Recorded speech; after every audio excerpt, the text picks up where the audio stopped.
चालेल.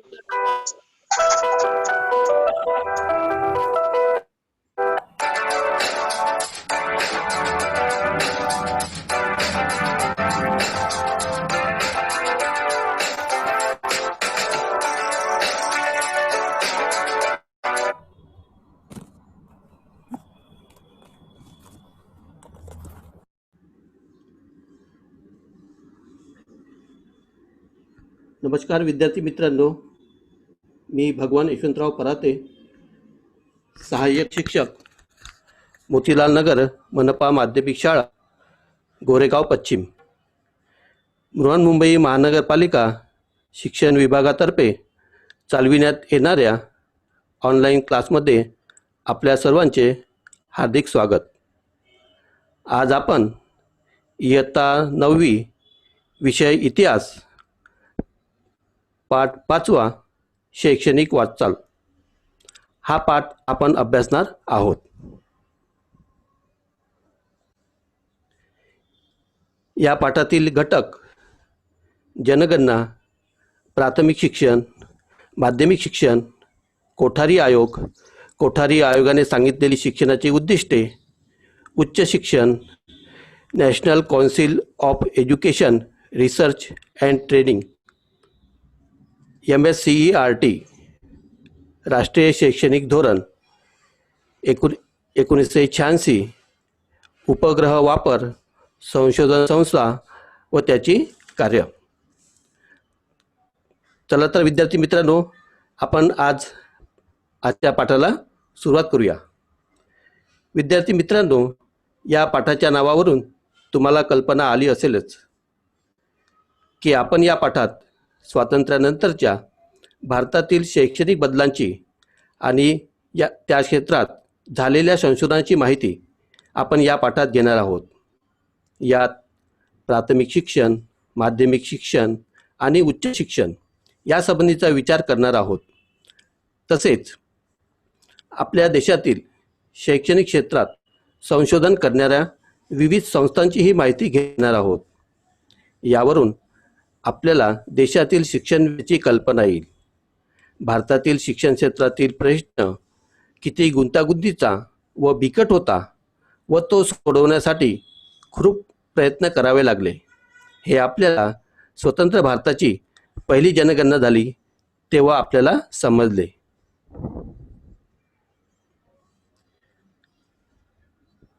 इसवी सन 1951च्या पहिल्या जनगणनेत आपल्या देशात साक्षरतेचे प्रमाण फक्त 17% एवढे होते. म्हणजेच ज्यांना अक्षर ओळख आहे किंवा लिहिता वाचता येते अशी आपल्या देशातील एकूण लोकसंख्येच्या फक्त 17% होती. उदाहरणार्थ, जर आपण आपल्या देशाची लोकसंख्या 1000 धरली तर त्यातील फक्त 170 लोकांनाच लिहिता वाचता येत होते. यावरून भारताची शैक्षणिक परिस्थिती किती बिकट होती हे आपल्या लक्षात येते. तक्ता दिलेले आहेत बघा. जनगणना वर्ष 1971 या साली साक्षरतेचे प्रमाण 34% होते. त्यानंतरच्या जनगणनेत 1981 साली हे 43% होते. त्यानंतर 1991 साली 52% होते आणि 2001 साली 64% होते. विद्यार्थी मित्रांनो, या तक्त्यावरून आपल्याला हे स्पष्ट होते की साक्षरतेचे प्रमाण उत्तरोत्तर वाढत गेले आहे. परंतु हे प्रमाण वाढविणे हे भारत सरकारपुढील मुख्य आव्हान होते. या आव्हानाचा सामना करण्यासाठी सरकारने अनेक उपाययोजना केल्या. त्यामुळे शैक्षणिक क्षेत्रात हळूहळू बदल झाला. विद्यार्थी मित्रांनो, यावर आधारित तुम्हाला काही महत्त्वाचे प्रश्न परीक्षेमध्ये विचारला जाऊ शकते. त्यामध्ये पहिले, भारताची पहिली जनगणना कोणत्या साली झाली? तर याचे उत्तर आहेत, भारताची पहिली जनगणना 1951 मध्ये झाली. दुसरा प्रश्न आहे, भारताच्या पहिल्या जनगणनेत साक्षरतेचे प्रमाण किती होते? तर याचे उत्तर आहेत, पहिल्या जनगणनेत साक्षरतेचे प्रमाण फक्त 17% होते. यानंतर बघणार आहोत आपण प्राथमिक शिक्षण. शिक्षण क्षेत्रात सुधारणा करावयाच्या म्हणजे प्राथमिक क्षेत्रात सुधारणा करणे गरजेचे होते. प्राथमिक शिक्षण म्हणजे 6 ते 14 वर्ष वयोगटातील विद्यार्थ्यांना जे शिक्षण दिले जाते त्याला प्राथमिक शिक्षण म्हणतात. यामध्ये इयत्ता 1 ते इयत्ता 8वी या इयत्तेचा समावेश प्राथमिक शिक्षणामध्ये होतो. 1988 मध्ये केंद्र सरकारने प्राथमिक शिक्षणाचा प्रसार करण्यासाठी म्हणजेच प्राथमिक शिक्षण देशाच्या कानाकोपऱ्यात व खेड्यापाड्यापर्यंत पोहोचण्यासाठी खडूफळा ही योजना सुरू केली. ही योजना ऑपरेशन ब्लॅकबोर्ड ओळखली जाते. शालेय वातावरण उत्साहित करण्याच्या उद्देशाने ही योजना अंमलात आणली. या योजनेतील उपक्रम आहेत शाळेचा दर्जा सुधारणे, दुसरा आहे किमान शैक्षणिक गरजांची पूर्तता करणे, प्रत्येक शाळेला किमान 2 वर्गखोल्या देणे, मुले मुलींसाठी स्वतंत्र स्वच्छतागृह यासाठी निधी देणे, 2 शिक्षकांपैकी 1 स्त्री शिक्षिकेची नेमणूक करणे, याचबरोबर फळा, नकाशा, ग्रंथालय, प्रयोगशाळा, साहित्य, क्रीडा साहित्य यासाठी निधी देणे. या योजनांमुळे शिक्षणाचा प्रसार जलद गतीने होण्यास मदत झाली. 1994 मध्ये ही योजना विस्तारण्यात आली.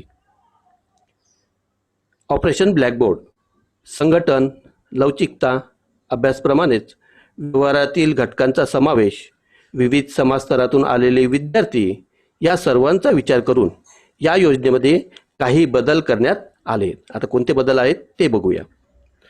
100 पेक्षा अधिक विद्यार्थी संख्या असणाऱ्या शाळांमध्ये एक जादा वर्गखोली म्हणजेच 3 वर्गखोल्या देण्यात आल्या. आतापर्यंत याआधी आपण बघितलं तर फक्त 2च वर्गखोल्या होत्या. यामध्ये बदल करून 3 वर्गखोल्या देण्यात आल्या. 2 ऐवजी 3 शिक्षकांची नेमणुकीची तरतूद करण्यात आली. केवळ मुलींसाठीच्या शाळा सुरू करण्यात आल्या. अनुसूचित जाती जमातीचे लोक ज्या भागात जास्त आहेत अशा भागात शाळा सुरू केल्या. ग्रामीण भागातील मुलामुलींना शिक्षणाच्या प्रवाहात आणणे यावर भर दिला गेला.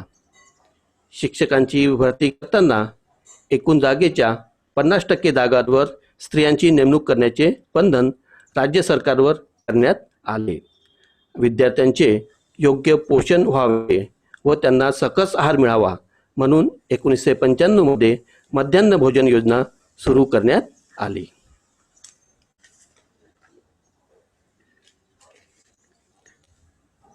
यानंतर बघूया आपण माध्यमिक शिक्षण. हा फोटो दिलेला आहे. हा फोटो आहेत आपल्या स्वतंत्र भारताचे पहिले शिक्षण मंत्री मौलाना अबुल कलाम आझाद यांचा आहे. भारत स्वतंत्र झाल्यावर भारताचे पहिले शिक्षण मंत्री मौलाना अबुल कलाम आझाद यांनी शिक्षण क्षेत्रात आमूलाग्र बदल घडवून आणण्यासाठी विद्यापीठ शिक्षण आयोग नेमण्यात आला. या आयोगाने माध्यमिक शिक्षण संदर्भात एक स्वतंत्र आयोग नेमण्याची शिफारस केली आणि त्यानुसार 1952-53 मध्ये मुदलियार आयोग नेमण्यात आला.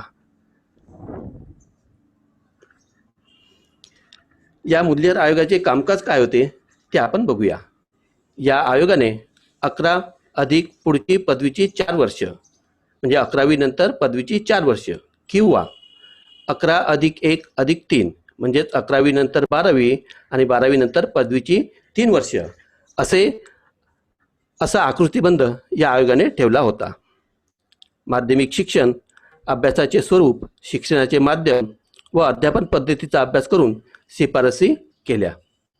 आयोगाने उच्च माध्यमिक वर्गाची संकल्पना मांडली. विद्यार्थी मित्रांनो, यावर तुम्हाला प्रश्न विचारू शकतात की स्वतंत्र भारताचे पहिले शिक्षण मंत्री कोण होते? तर स्वतंत्र भारताचे पहिले शिक्षण मंत्री मौलाना अबुल कलाम आझाद होते. यानंतर बघणार आहोत आपण कोठारी आयोग. आपल्याला हा फोटो दिसत आहेत डॉक्टर DS कोठारी आणि त्यांच्या खाली पोस्टाची तिकीट दिसते त्यावर JP नायक असं त्यांचं नाव दिसते. तर 1964मध्ये डॉक्टर DS कोठारी यांच्या अध्यक्षतेखाली एक आयोग नेमण्यात आला. या कामकाजात JP नाईक यांचे मोलाचे योगदान आहेत. या आयोगाने 10+2+3 म्हणजेच माध्यमिक, उच्च माध्यमिक व विद्यापीठ स्तरावरील आकृतिबंधाचा पुरस्कार केला व 1972 पासून अंमलात आणला. यापूर्वी आपण बघितलेलं आहे की मुदलियार आयोगाने 11+1+3 असा आकृतिबंध होता, तर कोठारी आयोगांचा 10+2 म्हणजे 10वी नंतर 2 वर्ष 12वी आणि नंतर 3 वर्ष पदवी असा त्यांचा आकृतिबंध कोठारी आयोगाचा होता. शिक्षणाची एकच राष्ट्रीय पद्धत असावी. मातृभाषा हिंदी व इंग्रजी भाषांचा शिक्षणात समावेश करावा. शिक्षण सतत सुरू राहावे. प्रौढ शिक्षण म्हणजे वयोवृद्धाकरता शाळा सुरू केल्या. पत्राद्वारे शिक्षण म्हणजेच एखादा व्यक्ती जर दुर्गम भागात राहत असेल किंवा शिक्षण संस्थेपासून दूर राहत असेल तर अशा वेळेस अशा विद्यार्थ्यांना शिक्षण घेता येत नाहीत.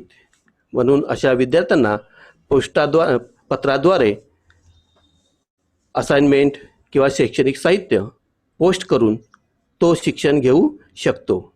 यालाच पत्राद्वारे शिक्षण असे म्हणतात व मुक्त विद्यापीठ असे उपक्रम सुचविले.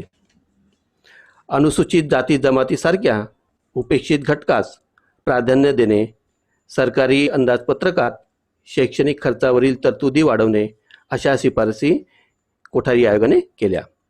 महाराष्ट्र राज्याने 10+2+3 ही शैक्षणिक रचना 1972मध्ये स्वीकारून 1975मध्ये पहिली बोर्ड परीक्षा घेतली. विद्यार्थी मित्रांनो, या भागावर आपल्याला महत्त्वाचा प्रश्न परीक्षेत विचारला जाऊ शकतात. तो म्हणजे 10वी बोर्डाची पहिली परीक्षा कोणत्या साली घेण्यात आली? तर याचं उत्तर आहे 10वी बोर्डाची पहिली परीक्षा जी आपण 10वी बोर्डाची परीक्षा होतं तर ती 1975मध्ये पहिली बोर्डाची परीक्षा घेण्यात आली. यानंतर कोठारी आयोगाने सांगितलेले शिक्षणाची उद्दिष्टे काय आहेत? कोठारी आयोगाने जे शिक्षणाचे उद्दिष्ट सांगितले आहेत तर यामध्ये बघूया. शिक्षणाचे आधुनिकीकरण. आधुनिकीकरण म्हणजे काय? तर शिक्षण जुने नाहीत तर ते नवीन असायला पाहिजेत, अद्ययावत असले पाहिजेत. शिक्षणामुळे दुसरा मुद्दा आहे शिक्षणामुळे सामाजिक व राष्ट्रीय एकात्मता साध्य झाली पाहिजेत. तिसरा आहे सामाजिक, नैतिक, आध्यात्मिक मूल्याची जोपासना हे शिक्षणातून साध्य झाली पाहिजेत. त्यानंतर शिक्षण व उत्पादकता म्हणजेच शिक्षणाचा दैनंदिन जीवनात फायदा झाला पाहिजेत. नोकरीसाठी सुद्धा या शिक्षणाचा फायदा झाला पाहिजेत. शिक्षणामुळे लोकशाहीचे संरक्षण व संवर्धन वाढले पाहिजेत व त्याचा विकास व्हायला पाहिजेत. हे कोठारी आयोगाने सांगितलेले शिक्षणाचे उद्दिष्ट आहेत. उच्च शिक्षण. विद्यार्थी मित्रांनो, हा फोटो आपल्या सर्वांच्या परिचितच आहेत. हे डॉक्टर सर्वपल्ली राधाकृष्णन हे भारताचे पहिले उपराष्ट्रपती व दुसरे राष्ट्रपती होते. त्यांचा जन्मदिवस हा संपूर्ण भारतात शिक्षक दिन म्हणून उत्साहाने साजरा केला जातो. 1948मध्ये केंद्र सरकारने डॉक्टर सर्वपल्ली राधाकृष्णन यांच्या अध्यक्षतेखाली विद्यापीठ शिक्षण आयोगाची नियुक्ती केली. आर्थिक अनुदान, विद्यापीठाचा दर्जा व समन्वय ही कामे या आयोगाला देण्यात आली. या आयोगाची कार्यपद्धती कशी होती ते आता आपण बघणार आहोत. या आयोगाने पंचवार्षिक पद्धती स्वीकारली. आता पंचवार्षिक पद्धत म्हणजे काय? तर एखादी योजना आखणे आणि ते 5 वर्षाकरिता आखणे आणि ती 5 वर्षाकरिता अंमलात आणणे यालाच पंचवार्षिक पद्धती म्हणतात. विद्यापीठ अनुदान मंजूर करून वाटप करण्याचे कार्य सरकारच्या वतीने करण्यास सुरुवात केली. आयोगाने विद्यापीठाचा विकास करण्यासाठी परिषदा स्थापन केल्या. पदव्युत्तर अध्यापनासाठी प्रगत अध्यापन केंद्रे म्हणजेच BEd MEd सुरू केले. नवी विद्यापीठे स्थापन करणे यात मोलाचे कार्य केले. भारतात दूरदर्शनचे आगमन झाल्यावर कंट्री वाईड क्लासरूम या कार्यक्रमाचे आयोगाच्या वतीने 1 तास हा कार्यक्रम सुरू होता आणि या कार्यक्रमामध्ये शैक्षणिक नवीन बदल, संशोधन, प्रयोग याची माहिती यावरून प्रसारित करण्यात येत होती. त्यानंतर बघणार आहोत आपण national council of educational research and training म्हणजेच NCERT. 1 सप्टेंबर 1961 रोजी दिल्ली येथे national council of education research and training या संस्थेची स्थापना झाली. केंद्र सरकारला शालेय शिक्षणाच्या बाबतीत सर्वंकष धोरणासंदर्भात आणि शैक्षणिक योजनांच्या अंमलबजावणीत मदत करणे हा या संस्थेचा मुख्य उद्देश होता.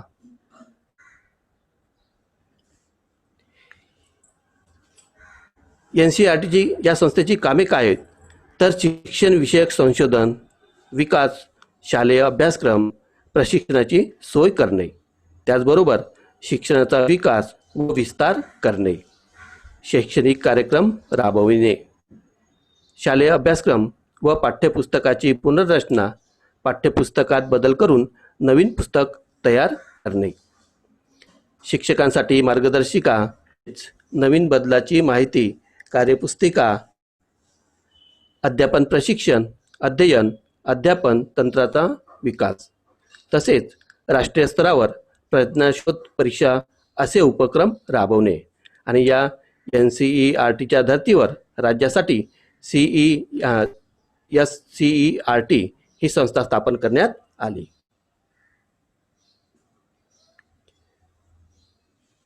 महाराष्ट्रात MSCERT ही संस्था 1984 साली पुणे येथे महाराष्ट्र राज्य शैक्षणिक संशोधन व प्रशिक्षण परिषद म्हणजेच MSCERT या संस्थेची स्थापना झाली. या संस्थेला विद्या प्राधिकरण या नावाने संबोधले जाते. या संस्थेतर्फे जीवन शिक्षण हे मासिक प्रकाशित केले जाते, म्हणजेच यातून अद्ययावत माहिती मिळण्यास मदत झाली. MSCERTची कामे: प्राथमिक शिक्षण दर्जा उंचावणे, शिक्षकांसाठी सेवांतर्गत प्रशिक्षण मार्फत शिक्षकांना शैक्षणिक बदलाची माहिती देणे आणि माहिती दिल्यानंतर ते विद्यार्थ्यांपर्यंत पोहोचविणे, अभ्यासक्रम व मूल्यमापनाबाबत शिक्षकांना मार्गदर्शन करणे, 10वी व 12वी परीक्षानंतर त्यांना व्यावसायिक अभ्यासक्रमाबाबत मार्गदर्शन करणे.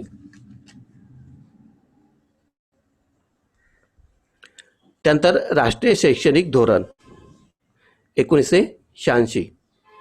या धोरणानुसार समाजाच्या बदलत्या गरजा लक्षात घेऊन प्राथमिक, माध्यमिक व उच्च माध्यमिक शिक्षणात मूलभूत बदल करण्यात आले. सर्व राज्यांकरिता किमान एक राष्ट्रीय अभ्यासक्रम सूचित करण्यात आला. भारतातील सर्व विद्यार्थ्यांना समान शैक्षणिक संधी उपलब्ध व्हावी अशी अपेक्षा करण्यात आली. प्रत्येक राज्यातील त्यांच्या सांस्कृतिक, भौगोलिक, ऐतिहासिक गरजांनुसार अभ्यासक्रमात लवचिकता ठेवण्यात आली. म्हणजेच जसं आपण उदाहरण जर बघितलं तर महाराष्ट्राच्या इतिहासात शिवाजी महाराजांचे महत्त्व, शिवाजी महाराजांचे किल्ले यांचे महत्त्व अधिक आहेत, म्हणून त्यांच्याबद्दल इतिहासामध्ये त्यांची माहिती किंवा पाठ असणे अतिशय आवश्यक आहे. 1986 या धोरणाच्या अंमलबजावणीसाठी कृती कार्यक्रमावर आधारित प्राथमिक शिक्षण अभ्यासक्रम 1988 तयार करण्यात आला. उपग्रह वापर: उपग्रहाद्वारे शैक्षणिक उद्दिष्ट साध्य होऊ शकतात हे 1975 साली सिद्ध झाले. इस्रोचे शास्त्रज्ञ एकनाथ चिटणीस यांनी यात मोठे योगदान दिले. अहमदाबाद येथील अंतरिक्ष उपयोग केंद्राच्या नेतृत्वाखाली site satellite instructional television experiment हा शैक्षणिक कारणासाठी प्रयोग करण्यात आला. उपग्रहाद्वारे शिक्षण प्रणाली ही कल्पना पुढे आली. ग्रामीण भागात उपग्रहाद्वारे दर्जेदार शिक्षण देण्याची सोय झाली. हे चित्र दिलेले आहे. हे चित्र आहे इंदिरा गांधी राष्ट्रीय मुक्त विद्यापीठ. मुक्त विद्यापीठ काय विद्यार्थी मित्रांनो, तर मुक्त विद्यापीठ हे जे विद्यार्थी 12वी झाल्यानंतर काही आर्थिक परिस्थिती कमकुवत असतात किंवा काही काम करतात, तर यामुळे ते पुढचे शिक्षण म्हणजे पदवीचे शिक्षण घेऊ शकत नाहीत. तर अशा विद्यार्थ्यांसाठी हे मुक्त विद्यापीठ सुरू करण्यात आले. काम करून शिक्षण घेणे याकरिता मुक्त विद्यापीठ निर्माण करण्यात आले. सर्वसामान्यांच्या घरापर्यंत ज्ञानगंगा पोचवणे हा मुक्त विद्यापीठ स्थापनेमागील हेतू होता. संयुक्त राष्ट्रसंघाने 1970 हे वर्ष जागतिक शैक्षणिक वर्ष म्हणून घोषित केले. केंद्रीय शिक्षण व समाज कल्याण खाते, माहिती व प्रसारण खाते, विद्यापीठ अनुदान आयोग व युनेस्को यांच्या चर्चासत्रातून मुक्त विद्यापीठाची कल्पना पुढे आली. इंदिरा गांधी राष्ट्रीय मुक्त विद्यापीठ 1974 साली मुक्त विद्यापीठ स्थापनेच्या संदर्भात पी पार्थसारथी यांच्या अध्यक्षतेखाली एक समितीची स्थापना झाली.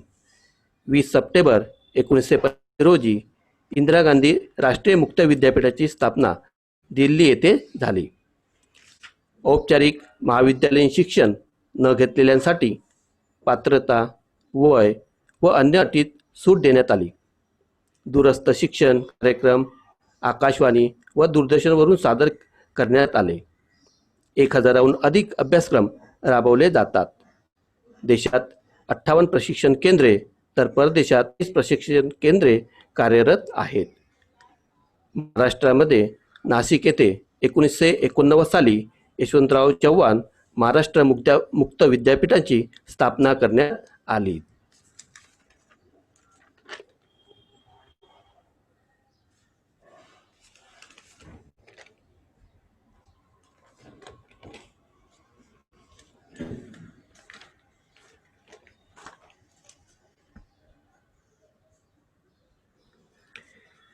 यानंतर बघूया आपण संशोधन संस्था, संस्थेचे नाव, स्थापना, त्यांचे उद्देश आणि संस्थेचे कार्य. यामध्ये संशोधन संस्थेचे नाव आहेत council of scientific and industrial research म्हणजेच CSIR. या संस्थेची स्थापना 1950 साली झाली. या संस्थेचे उद्देश काय आहेत, तर वैज्ञानिक संशोधनाला चालना देणे, संशोधनाचे लाभ लोकांपर्यंत पोहोचविणे. संस्थेचे कार्य आहेत रसायन, औषधे, अन्नप्रक्रिया, खाणकाम इत्यादी क्षेत्रात संशोधन. याचबरोबर मतदानाकरिता बोटाला लावण्यात येणारी शाई तयार करणे इत्यादी. Centre for development of advance computing 1988. संगणक क्षेत्रात संशोधन करणे हे या संस्थेचे कार्य आहे. डॉक्टर विजय भटकर यांच्या नेतृत्वाखाली परम 8000 हा महासंगणक तयार केला. याआधी 1969 मध्ये SIIJU हा देशी बनावटीचा पहिला संगणक तयार केला गेला. विद्यार्थी मित्रांनो, यामध्ये हा कॉम्प्युटरच्या बाबतीमध्ये लक्षात ठेवा की सर्वात प्रथम कोणता तयार केलात आणि डॉक्टर विजय भटकर यांच्या नेतृत्वाखाली परम 8000 हा परीक्षेत येणारा महत्त्वाचा प्रश्न आहे. तर हा प्रश्न लक्षात ठेवा. आणि याआधी 1969 मध्ये SIIJU हा देशी बनावटीचा पहिला संगणक तयार केला गेला. Bhabha atomic research centre BARC या संस्थेची स्थापना 1948 साली झाली. अणुविज्ञान संशोधन, अणुभट्टी निर्मितीसाठी शास्त्रज्ञांना प्रशिक्षण, अणुऊर्जेचा निर्मितीसाठी उपयोग इत्यादी. इंडियन इन्स्टिट्यूट ऑफ टेक्नॉलॉजी म्हणजेच IIT या संस्थेची स्थापना 1951 साली झाली. उच्च व प्रगत अभियांत्रिकीचे शिक्षण देण्यासाठी आणि उच्च प्रतीचे अभियंते तयार करणे हे या संस्थेचे उद्देश होते. पवई, चेन्नई, कानपूर, नवी दिल्ली, गुवाहाटी, रुड़की येथे अभियांत्रिकी महाविद्यालय प्रवेश परीक्षामार्फत प्रवेश, माफक फी व विद्यार्थ्यांसाठी आरक्षण ही वैशिष्ट्ये. त्यानंतर बघूया इंडियन इन्स्टिट्यूट ऑफ मॅनेजमेंट. स्थापना वर्ष दिलेले नाहीत. या संस्थेचे उद्देश आहेत की कुशल दर्जाचे व्यवस्थापक तयार करणे. प्रत्येक कंपनी असेल की तर या ठिकाणी व्यवस्थापक, कुशल व्यवस्थापक असणे अतिशय आवश्यक असते. म्हणजे त्या कंपनीचे देखरेख व्यवस्थित व्हावे आणि कार्यभार व्यवस्थित चालावा म्हणून व्यवस्थापक असतात. तर इंडियन इन्स्टिट्यूट ऑफ मॅनेजमेंट ही संस्था कुशल दर्जाचे व्यवस्थापक तयार करत असतात. केंद्र शासन व गुजरात राज्य या सरकारने अहमदाबाद येथे स्थापना केली. यासाठी अमेरिकेची मदत झाली. नंतरच आहेत national institute of design NID. या संस्थेची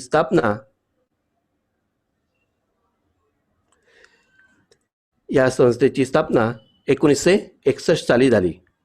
औद्योगिक आरेखन याविषयी शिक्षण देणे. म्हणजेच आरेखन म्हणजेच एखाद्या बँकेत जसं स्टेट बँकेचे बोधचिन्ह वगैरे आहेत, काही बँकेचे बोधचिन्ह असतात, तर असे बोधचिन्ह तयार करणे किंवा डिझाईन तयार करणे यालाच आरेखन असे म्हणतात. बेसिक डिझाईन, ग्राफिक डिझाईन, वस्तूचे डिझाईन, व्हिज्युअल कम्युनिकेशन हे अभ्यासक्रम. आकाशवाणी संच, गणक यंत्र या वस्तूचे आरेखन केले इत्यादी.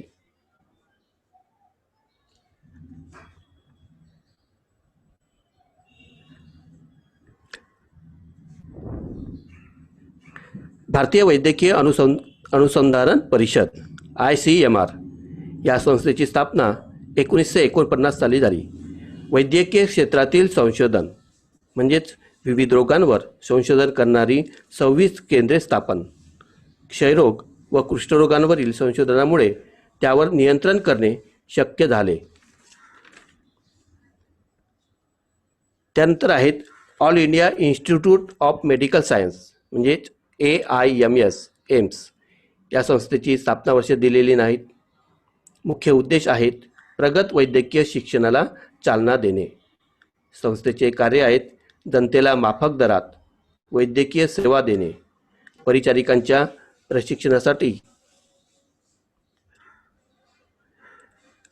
प्रशिक्षणासाठी स्वतंत्र महाविद्यालय इत्यादी. Medical council of India 1958. वैद्यकीय क्षेत्राचा विकास करणे, वैद्यकीय शिक्षणाची गुणवत्तेचे निश्चित करणे, त्यावर देखरेख करणे, तपासणी करणे ही जबाबदारी. त्यानंतर आहेत इंडियन ॲग्रिकल्चरल रिसर्च इन्स्टिट्यूट. या संस्थेची स्थापना 1958 साली झाली.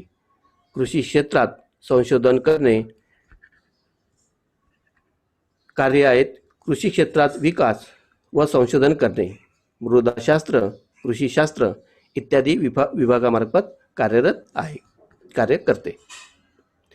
त्यानंतरची संस्था आहेत film and television institute of India FTII. या संस्थेची स्थापना 1960 साली झाली.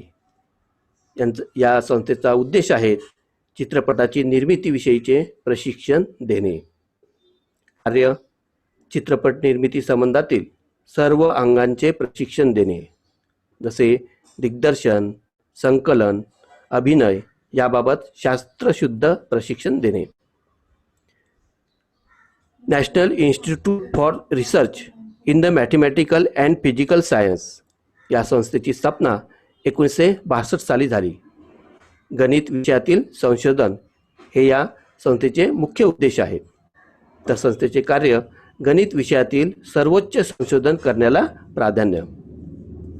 त्यानंतर central council for research in Indian medicine and homeopathy 1969 ते 1979 या सालात संस्थेचे 3 स्वतंत्र विभाग झाले.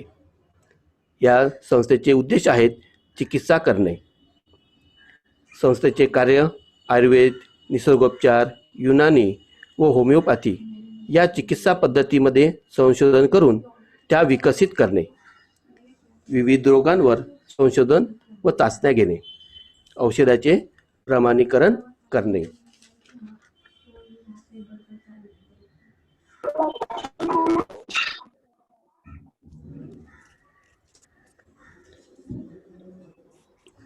विद्यार्थी मित्रांनो, अशा प्रकारे आपल्या देशात विविध संस्थांमार्फत वैद्यकीय, संगणक, विज्ञान, अभियांत्रिकी, मॅनेजमेंट, डिझाईन, वैद्यकीय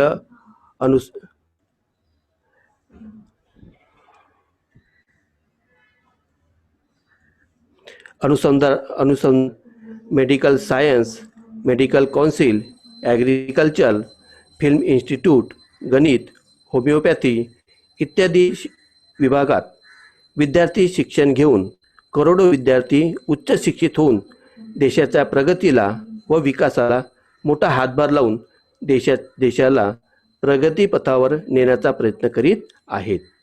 जगातील इतर विकसित देशाच्या प्रगतीबरोबरच आपला देश सुद्धा विकसित देशाच्या बरोबरीने सर्व क्षेत्रात प्रगती करीत आहेत. अशा प्रकारे आपल्या देशात स्वातंत्र्यापासून ते आजतागायत शैक्षणिक वाटचाल कशी झालेली आहे ते या पाठातून दिसून येते.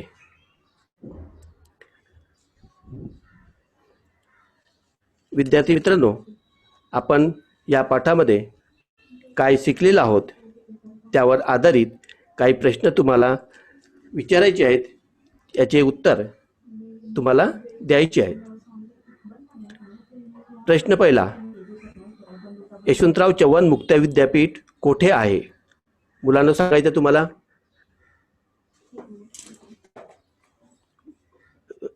मुलांना सांगायचं आहे. हां, मुलांचं.